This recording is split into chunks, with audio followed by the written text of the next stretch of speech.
What's up? What's up? What's up, y'all? Sorry I'm late, y'all. We just got done with Beyond the Gates. Some of y'all were there. So my apologies that we're a little bit late. Let's get into it, honey. This is Belle Collective. I had to go open my door. It's a little warm. It's getting warm in this house, honey. Belle Collective, season 7, episode 6, I think. Hold on. Where's my... Huh.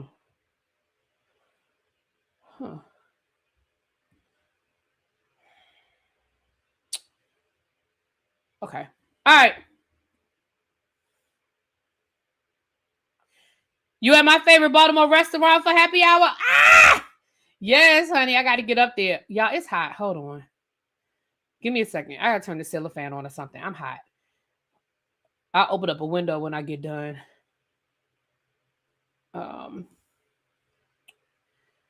I'll open up my window in a minute. Let me open up this ceiling fan, y'all. Give me a second. I'm sorry. I am hot. Hold on, y'all. Give me a second. Let me turn this ceiling fan on.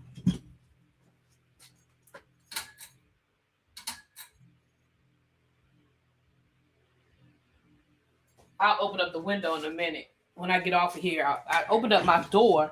So I got my screen door open. But it's no breeze coming in. So I need to turn the ceiling fan to bring a little breeze in here. All right, y'all. Let's get this party started. So this is Belle Collective. Season 7, episode 6. Uh-oh, wait a minute. Hold on. Let me see what y'all done said in the chat. Somebody mad. Hold on. Let me scroll up. When you get to, I need your thoughts on if Letitia has the right to ask people if they are in the collective or not. Ooh, okay. We're going to get to it, DGB.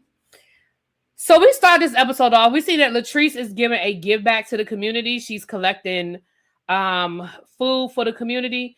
This is what I want Latrice to do. Latrice, and I'm not saying this to be funny. I promise you, I'm not saying this to be funny in any way, shape, or form. I'm trying to help you out. I mean this with all the sincerity in my heart. I need you to invest in a speech coach. I need you to invest in a speech writer. When you're going to do things like this, when you're going to do public speaking, you're going to speak to the media, even in explaining things in your confessionals, I need you to invest in somebody that is going to help you articulate your thoughts in a succinct way. What you did was absolutely wonderful. It looks like you had some community partners. Toastmasters. Yes, Toastmasters. It looked like she said she had Walmart and she had some other community partners. Abso-freaking-lutely. Abso-freaking-lutely.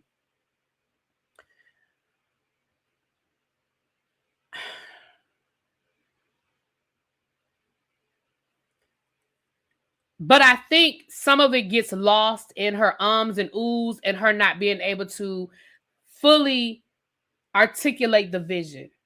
It doesn't take away from what she did. But y'all understand what I'm saying. But I do. And you have the money, boo. You know, you can have somebody come in and just help you. And let's be clear. A lot of people do it. Beyonce has done it. Go back to look at Beyonce's early interviews with Destiny's Child and look at how she speaks to, how she articulates to, and I'm not talking about her accent. It's not the accent. It's the articulation of her thoughts. Accent is going to be her accent. Her accent is cute. It's the articulation of the thoughts. But at the end of the day, this was a great, great moment. The cars were lined up. It was clearly a real event. It was clearly, the community clearly came out. And I loved it. What's up? What's up, everybody? Hey, Miss French Kids. Hey, everybody. Letitia was supposed to help Latrice with this. You know what? I do remember that, Ravine. She sure was. See what I'm saying? Leticia, you done had so many damn jobs and storylines. You are absolutely correct. Leticia could use some help herself, but anyway.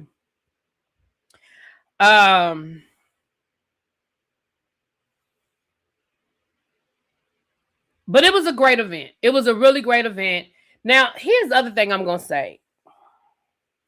Leticia, girl,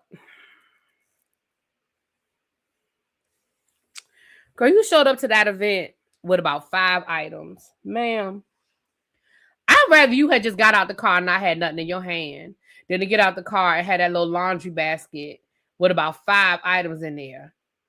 I said, I know that's not what she bought. It wasn't even a real laundry basket. It looked like a little caboodle for the bathroom. Like when you buy for your dorm room, like a little thing to put all your toiletries in when you live in the dorm so you can carry it in and out the bathroom. I said, what the fuck?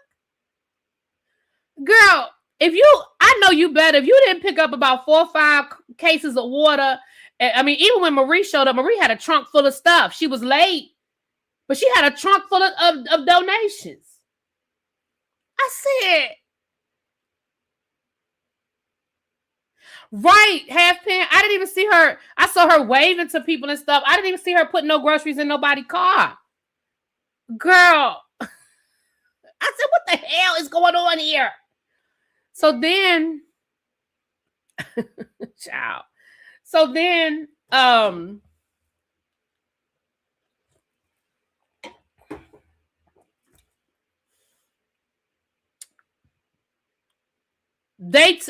after they have the event, they tell the ladies that that they're gonna have that her and Latrice have talked and that they've worked through some things and they want to have a meeting with the whole collective to work things out with the whole collective to try to talk and find out where they are.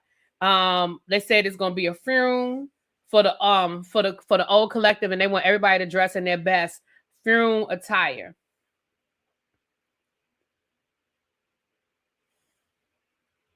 I get the concept. I understand the concept, but anyway.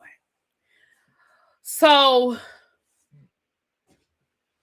Tamara said her dad is doing much better. We're going to come back around to Miss Tamara. Here's the thing. No, I'm going to go ahead and say it now because I might forget.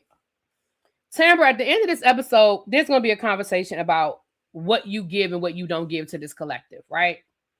And they were talking in code, but basically what they were saying was what you give and what you don't give on this show. And they were talking in code and they were talking about it was a collective that she wasn't giving to the collective. But basically what they were saying was, girl, all of us give everything and you ain't giving nothing. And unless you're going to start giving something, you need to make a decision about whether you want to be on this show or not. We're going to come back around to that. But this is a perfect example of what the ladies are talking about. Tamara, will we even know that your dad had a stroke if it hadn't happened on camera?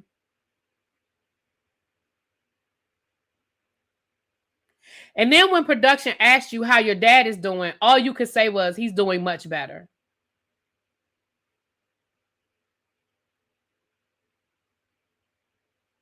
That is an example of what they mean.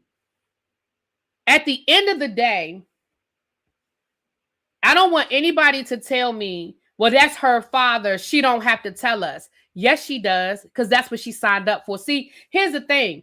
She signed up to be on a reality show, which means she agreed to show her true life and show her reality. So yes, she is. Now, is she obligated to read us her dad's chart? No. But just telling us he's doing much better, we as the fans are vested. We as the fans want to know, was it a stroke? Wasn't it a stroke? Is your dad still in the hospital? Is he home?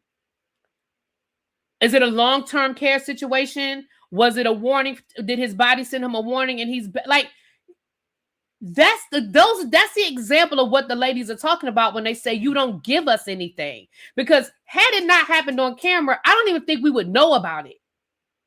And then all she gave production was he's doing much better.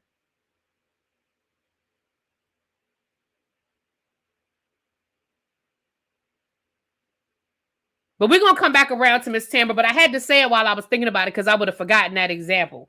So let's talk about this. So Glenn comes down.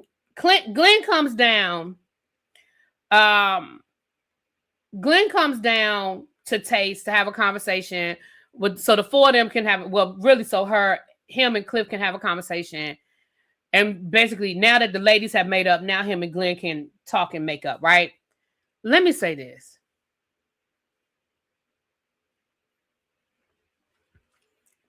And this might sound, y'all might be like, really be you nitpicking. And I am. But here's what I mean. Now, Leticia, you said you ain't talked to Glenn since the event happened down to your photo shoot. Yet you then turned around and said, well, I talked to Glenn and he's going to meet us down here, but he's going to be running late. Then you turned around and said, well, I talked to Glenn and he's glad that me and Latrice were able to sit down and talk. But then I talked to Glenn and we're going out to dinner after this. Girl, either you talked to that man or you didn't. Now, I can see if you said, I haven't talked to Glenn about the incident, but you said you ain't talked to that man.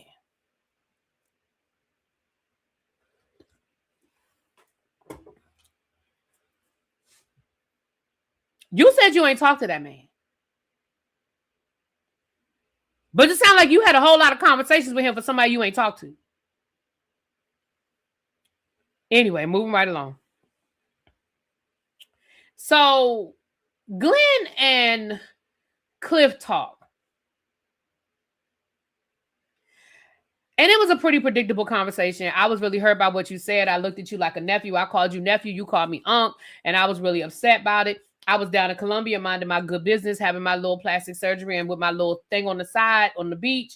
And I get this phone call from Latrice saying that you was in her face. And I didn't really appreciate that. That made me angry. But I don't know if that really happened. Because at the end of the day, Cliff, you know your wife and you know your wife be putting 20 on 10 and you know your wife be exaggerating and lying. So that's why, because if you really felt like Cliff had gotten in your wife's face and disrespected your wife, you'd have rolled up on Glenn. If you really felt like Glenn had put his hand, had gotten in Latrice's face and had disrespected Latrice that way, baby, you'd have rolled up on him. The fact that you didn't tells me you knew that Latrice's ass was exaggerating and it wasn't the way he made it seem. And Glenn did a good job of explaining, like, nah, I was protecting my wife. They had my wife surrounded and I was protecting her to get her out of that situation. But no, I did not get in Latrice's face. And he didn't. Now, he told all of them to back up. He told all of them to get up off of his wife, but he did not get in any one person's face, in my opinion. Now, some people might have seen it differently, but I don't feel like he did anything. Vintage, that's a good point. She could have used her father's stroke to do a PSA on the signs and the symptoms of the stroke. Exactly. I mean, again, I'm not saying to exploit what happened to her dad, but there were a lot of things she could have done since it happened on camera and we already knew about it. There were a lot of things that could have been done. Look at Kimmy. Kimmy found out that she was diagnosed with breast cancer. I'm sure that wasn't something she, but she used that as a platform to then become an advocate for early detection, right? We did see Kimmy go to one or two treatments, but we didn't go through Kimmy's whole, we didn't go step by step through her whole process. We saw her, talk to the doctor. We saw her tell her husband, which I'm sure that wasn't his first time finding out was on camera, right? Got it. We saw her go to like one treatment so we could kind of see her going through what she goes through with cancer. And then from that point forward, we just saw her going through the recovery. Like, you don't have to take a step by step through everything to give the fans that glimpse. Because again, you signed up for this. We didn't make you do this. You signed up to be on reality TV. And that is literally what it's signed up for. Now, just because reality TV has become more produced and more of created storylines doesn't take away from the fact that you signed up to allow us into your life. Now, you can maybe massage how much of your life we get, but it's not fair to make it seem like we don't have a right to know when that's what you literally signed up to show us. But anyway, I'm going to get back to Miss Baby. I got a lot for Miss Tamara. We're going to get there. So I felt like it was a decent conversation. The one thing I do love, and y'all know I don't give Cliff a lot, but I respect the fact that Cliff was like, look, my wife said I can't talk to you and I can't talk to you. I knew that I couldn't have a conversation with you until they made up. Now that they made up, me and you can talk. And y'all know how men are, child. They probably was like Latrice said, they probably in there laughing and joking. And they were. Glenn started telling Cliff about what happened with First and whatever. And here's what I can't stand when people do. And we all do it to a certain extent. We're all guilty. I'm not talking about every single time. I'm not saying every single time we're guilty. But to a certain extent, we are all guilty.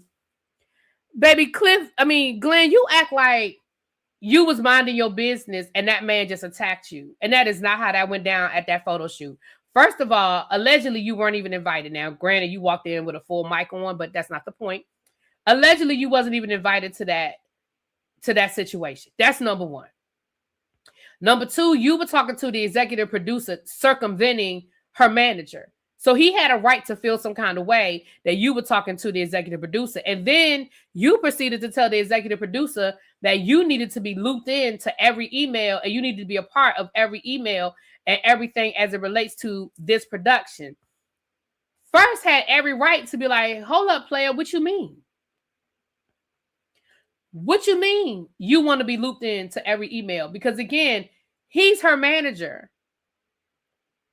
So we're not going to sit here and act like First just came out of nowhere and attacked you, like you did not create that environment and you didn't throw the first stone, because you threw the first stone. You threw the first stone because that was disrespectful for you to go straight to the executive producer and circumvent the manager talking about some, I need to be looped in. And what we are also not going to take away from, and again, y'all know how I feel about this storyline. Y'all know I feel like it's all bullshit. But let's pretend like right now, but we're also not going to pretend like Leticia has not told First how she feels about her husband being a part of the situation and her husband being involved in her business. We know that Leticia told them she don't want Glenn involved. So again, as the manager, he was doing what his client wants him to do. Now, do I think that all of them behaved badly when it got to the argument part? Yeah.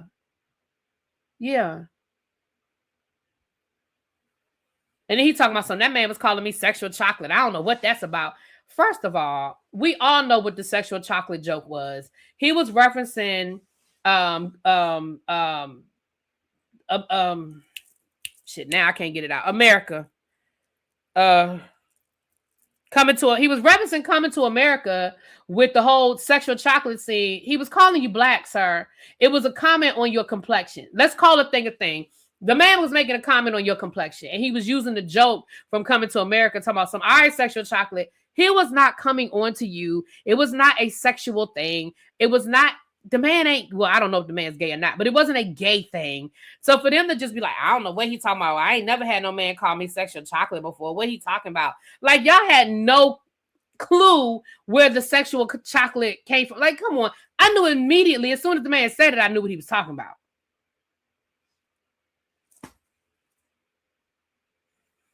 But, y'all know how some people are. They got to make everything. So is he gay? What you mean? Is he gay or something? Anyway. Glenn is a child. All right. So next we see,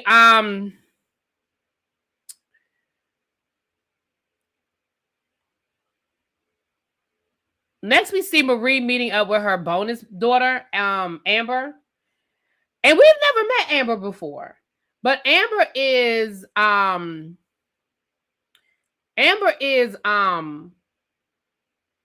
husband's daughter. And she said, I've known her since she was since she was months old, and I've been in her life. And even when me and Cedric have broken up, she's always been around. We've always been close. And can I tell y'all something? Where y'all hiding Amber? Where have y'all been hiding Amber, baby? I am here for Amber. Amber is the smartest person on this damn show. Amber said, look, I don't know why you keep going back to my daddy. I done told you he a good daddy. Basically what she said was he a good daddy, but he an ain't shit husband. And I don't understand why you keep going back. Why do you keep going back to my daddy? I done told you he ain't shit. I done told you that you too good for him. Anytime somebody tell you that you are too good for their daddy, baby, you should listen. That little girl, she's not a little girl, she's a young lady. That young lady told you, I don't understand why you keep going back.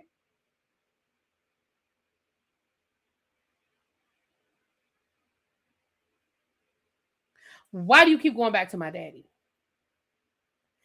And I think Marie gave an honest answer. Marie said, listen, he's familiar. It's familiar. Listen, a lot of us, and I say us because I feel like most of us are guilty on some level of going back in a situation we should have stayed out of. But most of us go back. It's not always, oh, I love them or I love her. It's familiar.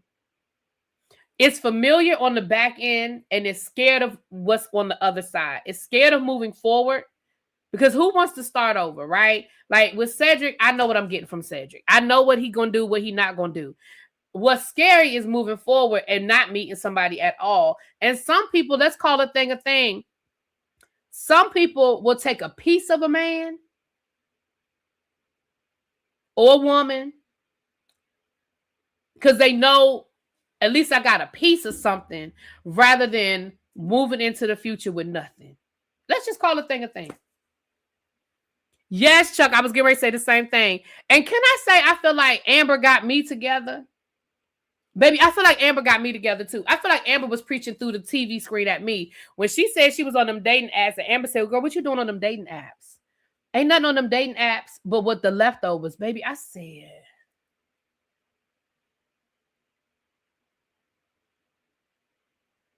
baby, I said, I feel like she's talking to me right now. I feel like she is preaching at me. She said, ain't nothing on them dating apps but what's the leftovers. Because listen, I told you, I've been on the dating apps before, and it ain't shit there. And I'm not saying, I know people have met their person on dating apps. I'm not saying everybody on the dating app ain't no good. I'm not saying that. However, I can honestly say that a lot of what's on them dating apps is exactly what she said. Men going through divorce, just getting out of a divorce. Like I said, she said, go down to the country club, go to some galas, go to some events where you're going to meet some quality men. I said,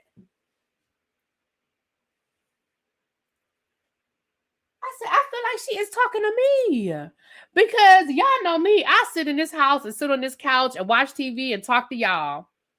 I get invited to stuff. I don't be feeling like going.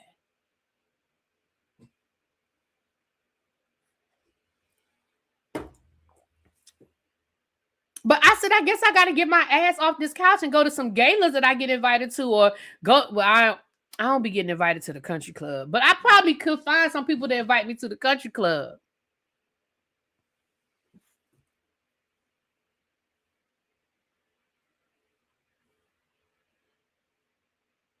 I said, well, damn. Amber got me together, y'all. But I loved it because it did show that there's a real friendship there, that she really does care about Marie, and that this wasn't just for the, again, Marie give more than anybody on this show. That's why later on in this episode, we're going to get there, when Carrie tried to come for Marie, baby, Carrie, I got some words for you. I'm about to give it to you in a minute. You give me, I'm almost done. I'm almost there because I got some words for Carrie, and I got some words for Miss Tamara. We're going to get there though. I'm almost there. I'm almost at the end of this road. Hey, Auntie Kim. Hey, boo. It's me. I've gotten so comfortable. My friend told me to start getting out a few months ago. Yeah, I need to. Because I said, well, I'm going to get back on the dating apps. But after what Amber done said, I don't know. Maybe I think I might still get on a dating app. I'm going to tell y'all the truth. But I do need to start getting the hell out this house. Because y'all know, I've been sitting here like, well, I had something to do tonight, but I don't feel like it. So I need to get off my ass. I need to get off my arse and get out this house. But anyway, next we have, but Marie says she ain't going back. Amber don't believe her. I don't believe her either, Amber, because I feel like Marita went back more times than we know. From the way Amber was talking, Marita went back a few times. So I don't know if I believe it either, Amber, but time will tell. Are the paid apps any better? Yeah, the paid apps are definitely better, or at least paid, because most apps have a free tier.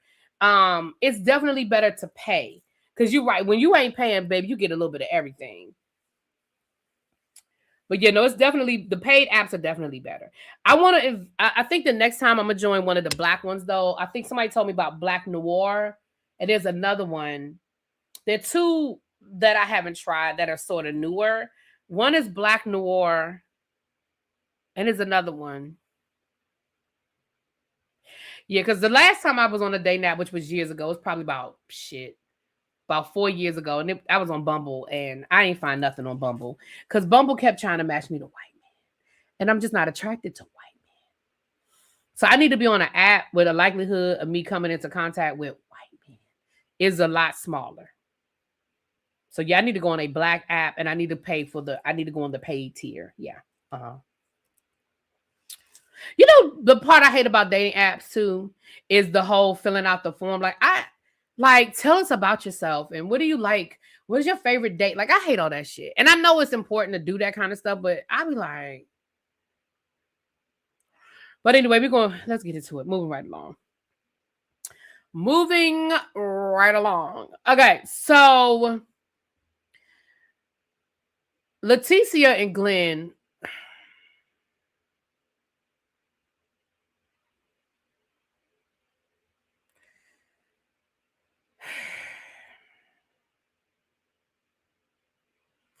Leticia said that she done basically put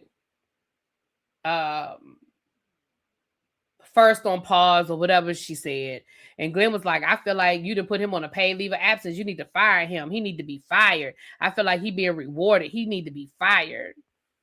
Well, I don't feel like he need to be fired because I don't really feel like he did nothing wrong. I mean, again, I feel like his response was juvenile, but I feel like you started it. At the end of the day, firing her will because at the end, we know what it really boils down to. Glenn wants to be her manager because Glenn wants to be involved in everything. So of course he wants her to fire first.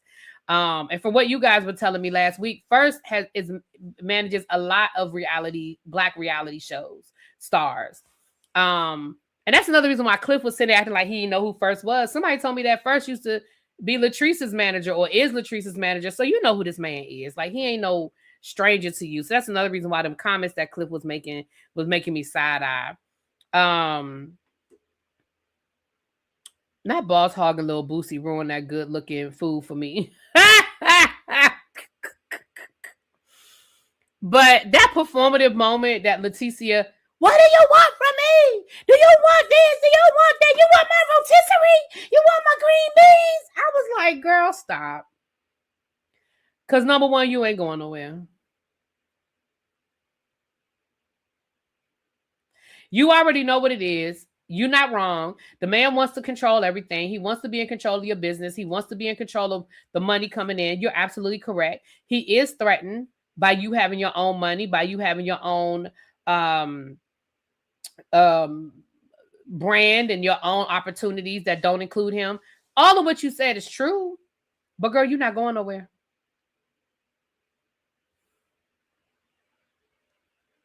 You're not going nowhere.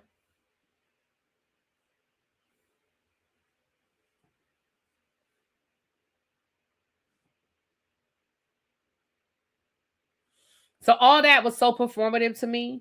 And Glenn talking about something, he feel disrespected and he don't understand why things can't just be what they are, the way they were. Yeah, because you were in control. You had control of the money. You had control of what she did, what she didn't do, when she went out, when she didn't go out, who she went out with. Yeah, of course you want things to go back to the way they were because you were comfortable in that. But that whole, y'all know, because I just feel like this whole thing is just bullshit. So that whole scene, I was just like, and then when she started screaming and shit and talking about, you want my rotisserie? You want my green beans? I mean, you want everything for me? I was like,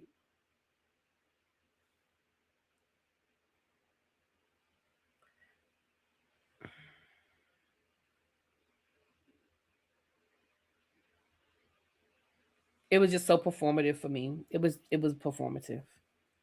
Yeah, this little piece of hair has been sticking up since I got my hair done last week, and I don't know why. I done tried to slick it down. I done tried to brush it down. I done tried to put a little grease on it. It's like alfalfa. It just will not stay down.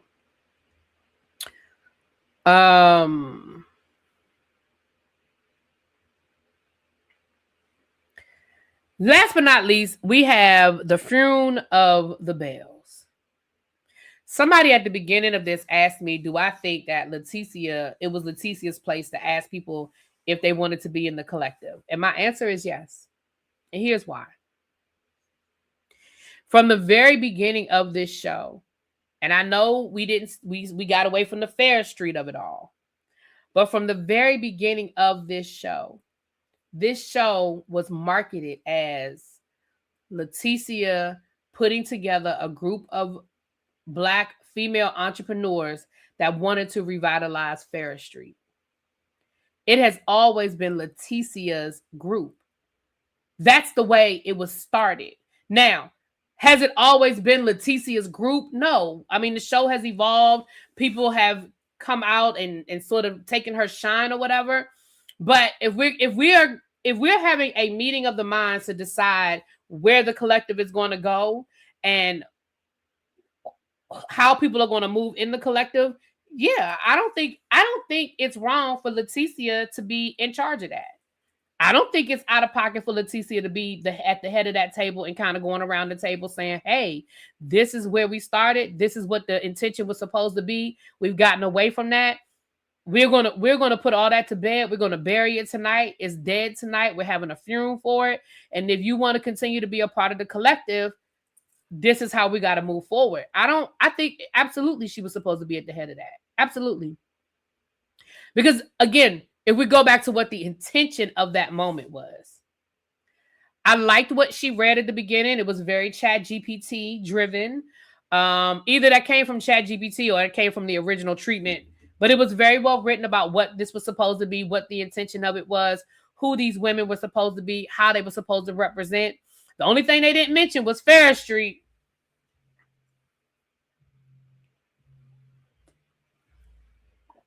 Why ain't nobody say nothing about Ferris Street? Why that wasn't in your manifest? Why you ain't bring up Ferris Street in your manifest? You mentioned everything except for Ferris Street.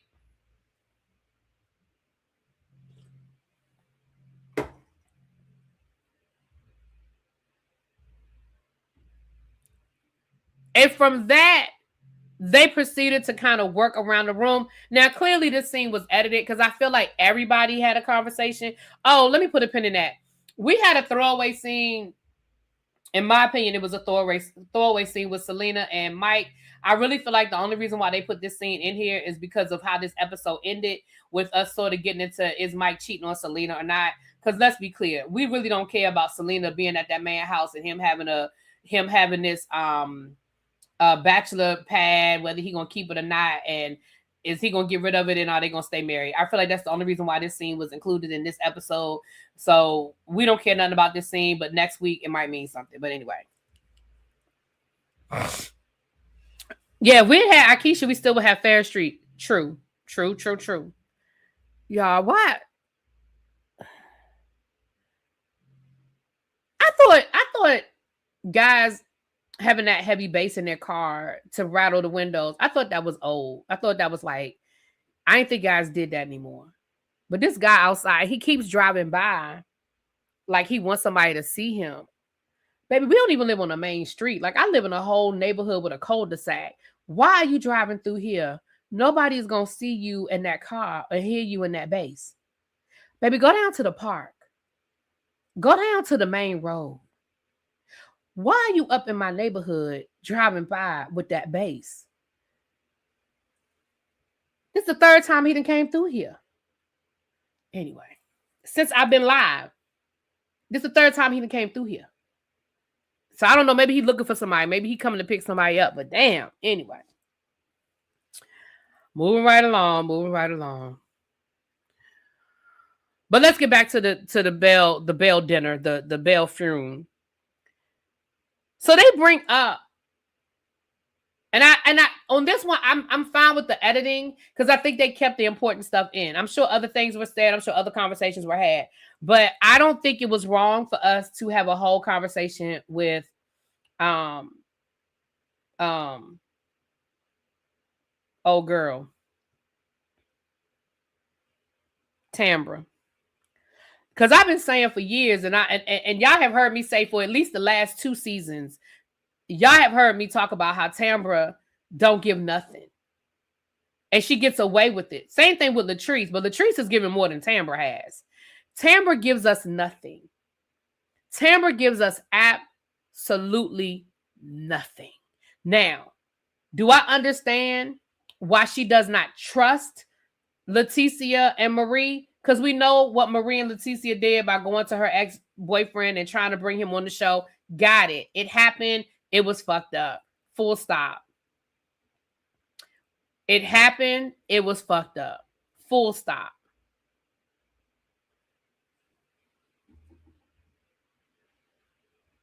He coming back through again. But here's my problem. Once again, this is a reality show. The whole thing about reality shows, especially with these female shows, is drama, makeup, drama, makeup, drama, makeup. If you can't make up with Marie and Leticia on the show, I'm not talking about in real life, on the show, in order to bring us what you got going on so we can have conversations and we can discuss it and it can be a part of your storyline, then you don't need to be here. Then you don't need to be here. Because it makes absolutely no sense that you were dealing with postpartum and we never knew about it. Again, you don't have to take us into your day-to-day. You don't have to take us to your therapy sessions. But even if Latrice is the only person you trust, Latrice and Selena are the only people you trust, why didn't we have a scene with Tamara and Latrice talking about her going through postpartum? Why do we never see that on camera?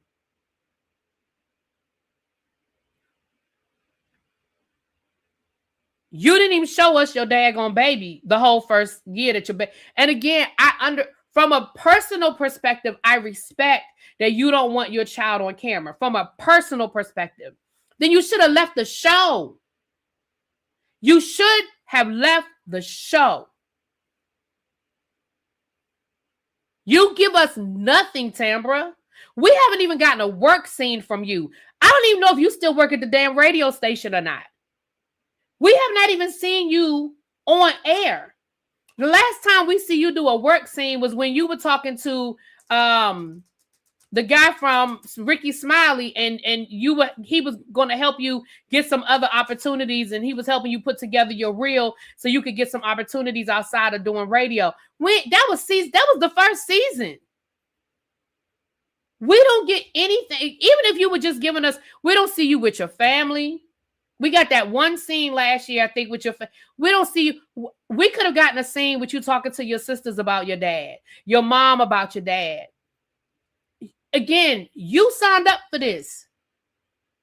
So I don't think it was wrong for them bringing up, Tamara, you don't bring nothing to the table. And let's be clear, they were talking in code because they were talking about the collective, but that's what they were saying. Basically, they were saying, girl, you don't bring shit to this table. And it's not fair that we put all of our business out there, whether we making it up or not.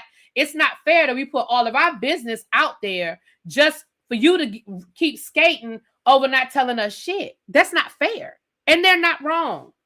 It's not fair that the rest of them put their business out, whether it's true or not, whether they're manufacturing storylines or not. They're bringing something to the table and you're not bringing shit. And you still getting the same paycheck they getting.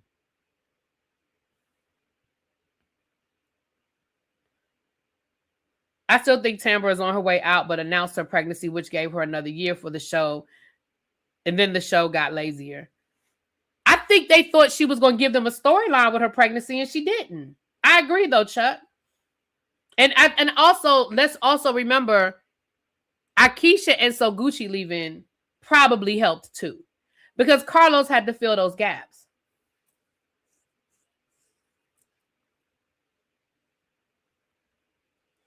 He lost 2 of his power players in one swoop. Tamara can go, but don't act like you're leading in love. I don't feel like, I don't know. I don't feel like they were leading in love. I don't feel like they were pretending like they were leading in love. I think they were leading in business. This is business.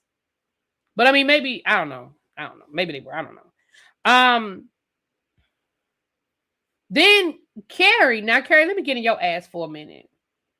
Then Carrie going to try to throw it at Marie, talking about, well, I mean, we want you to be transparent too. I mean, we still don't know why you and Cedric broke up.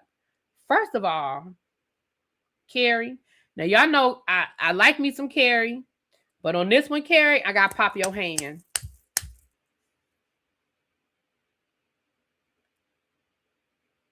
Out of everybody on this show, Marie has given more than everybody on this show of her real life. Of her real life. We can go back to the first season. Marie gave us the storyline not only of Cedric being an absentee husband, but she also gave us the storyline of her and her son. We saw them holes in the walls. We heard those voicemails of her and her son arguing and him punching that hole in that wall and disrespecting her. That's season 1. The next season was the next season, and we got the storyline where, because the next season was when she didn't film a lot because her lupus was flaring up so much. So she was honest with us and open with us about what was going on with her lupus and how bad it had gotten and how much it was affecting her day to day. Season 3, we got her mama. We literally saw Marie running around town looking at crack houses looking for her daggone mama. We've met Marie's dad, and we've heard Marie's dad talk about raising her and her brother as a single parent with the mama out there on drugs. Then we got the storyline of her son's baby mama being unalived, real life, and her having to adjust to now helping out raise her grandchild. Then we got the storyline when the people came and shot up her house. Real life. Real life. In the midst of, she's always sharing with her. Now, I know a lot of people don't respect her business, but that's a real business Maria's running. She done got her PhD.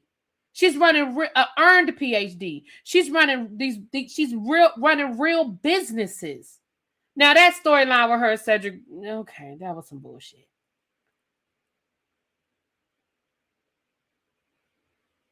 But Marie has given us more of her real life than anybody else on that show. And I'm not going to let nobody come along and disrespect it just because she ain't told y'all about a fake storyline, her and Cedric breaking up, child. Even if we believe that her and Cedric got back together for real, the breakup to make up between her and Cedric, don't nobody give a fuck about her and Cedric. You notice how none of the other Belles even asked about it, Carrie?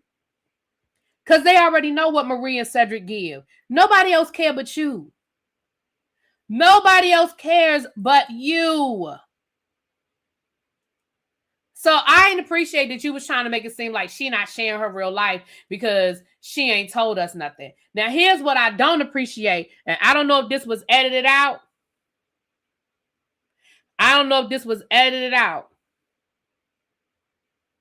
But why ain't nobody call out Latrice for not letting us know what's really going on? Why ain't nobody call out Latrice for the fact that the community was coming after her and Taste, and she had to go down to the city council and all the stuff that she's had going on with Taste? Why we ain't want to talk about that? Allegedly, Cliff is down to the Taste, acting a fool, getting drunk every night, sitting at the bar, cussing people out, while her and Cliff and one of her employees got into a physical altercation. We saw it on camera.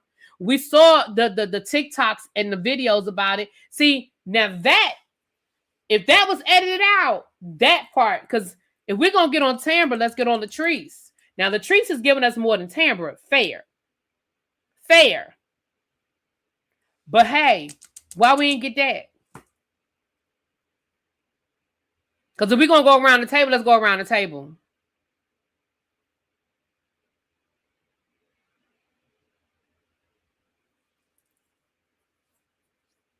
And then Carrie adds at the end, going to say, well, since we're talking, I mean, this isn't something I normally would bring up, but I feel like we're having a transparent moment. And I feel like I need to say, you know how the guys talk.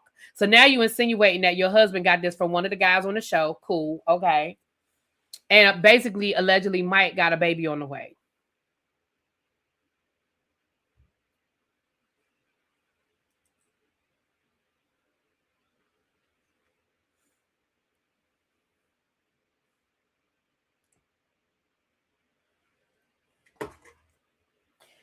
Carrie, that was so awkward and weird and so obviously a stunt. And I don't know if it's a stunt by her or a stunt by production, but so obviously a stunt.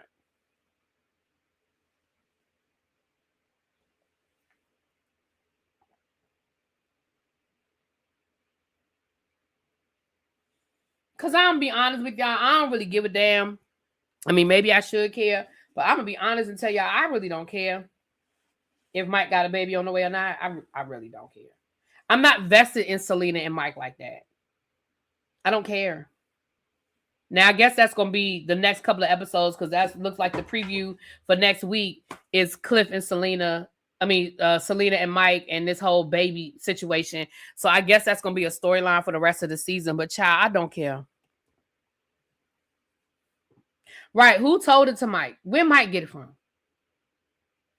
Because clearly he got it from one of the Bells, from one of the husbands of one of the Bells. So that means that it was either Cliff or Glenn, because them the only two husbands. So it either came through Cliff or it came through Glenn. And I don't even think Cliff don't even.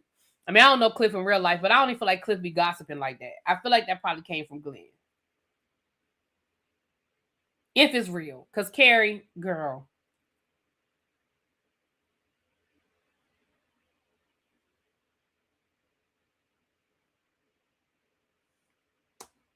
Anyway, y'all, that was the episode. I'm not sure what time yet, but keep your notifications on because I will be announcing the next trip for ReallyBTV Travel. I will be announcing the next trip for ReallyBTV Travel.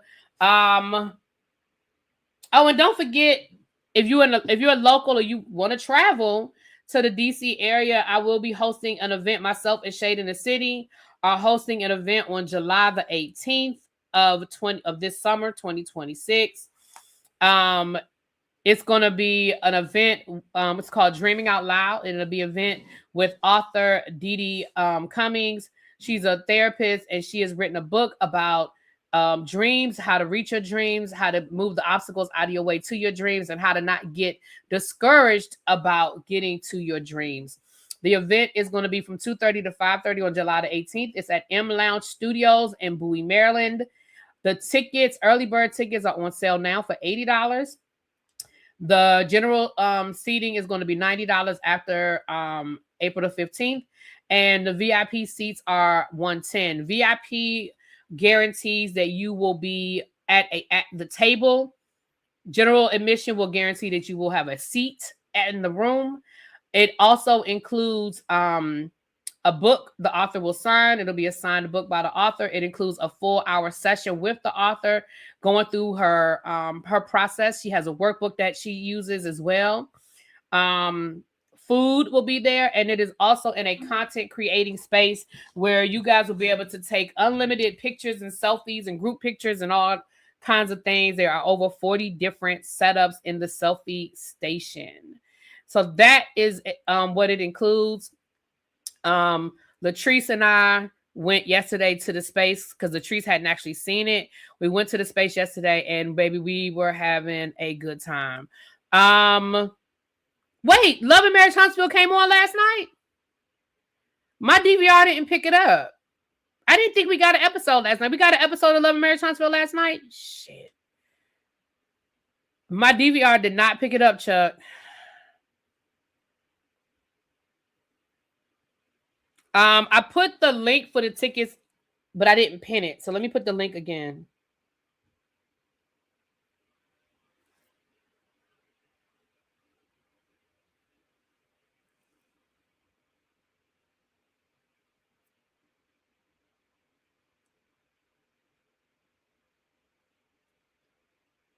Hold on, let me get the link for y'all.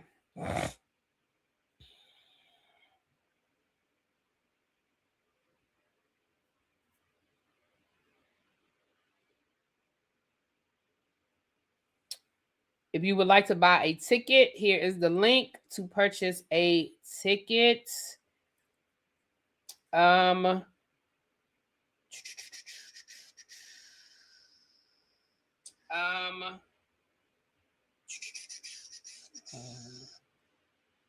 Here's the link here.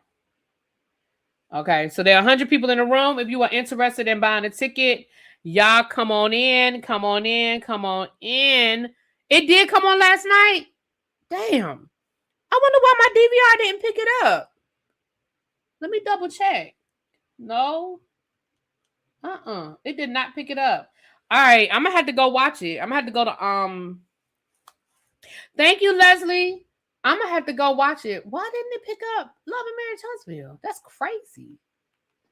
Because I just thought we didn't get an episode last night. Because y'all know how they be skipping weeks and shit. Hold on, love. I'm going to have to watch it now. It's going to depend on how the rest of my afternoon goes. Because I still don't know what time we're going to do the video on the travel. Because I haven't talked to the person. I haven't talked to the person yet whose event it is. So once I talk to them, then I'll know if I'll be able to do Love and Marriage Huntsville today. Damn, I did not know. Because I had something to do at 7 o'clock. Why didn't it record? And y'all said it was a good episode too? Damn. I saw the clip with Destiny's mom, but again, when it didn't pick up the episode, I thought that was last night. Oh, you know why? You know why I didn't pick it up? Because now it's saying season 11. Before it was saying season 10. Now it has switched over to season 11. So now I got to record season 11. Because I was just recording season 10 as a continuance. But now I got to, okay. That's why I didn't pick up. Y'all know how they be screwing it up. In the DVR, I don't have, okay. So it'll record it and I'll have to watch it later.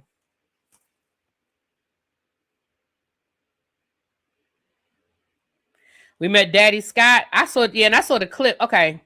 All right, I'm going to watch it now. I don't know if I'm going to get it to, I don't know if I'm going to get to it today. Y'all, just going to depend on my time. It's going to depend on my time. It's already 2 o'clock. It's just going to depend on my time. If I don't get to it today, I guess we'll do it tomorrow. And we'll have to, child. I'm going to try to get to it today, though. All right, with that being said, y'all, let me get out of here. And I just keep your notifications on, child. Just keep your notifications on. And I'll talk to y'all later. Mwah. Peace.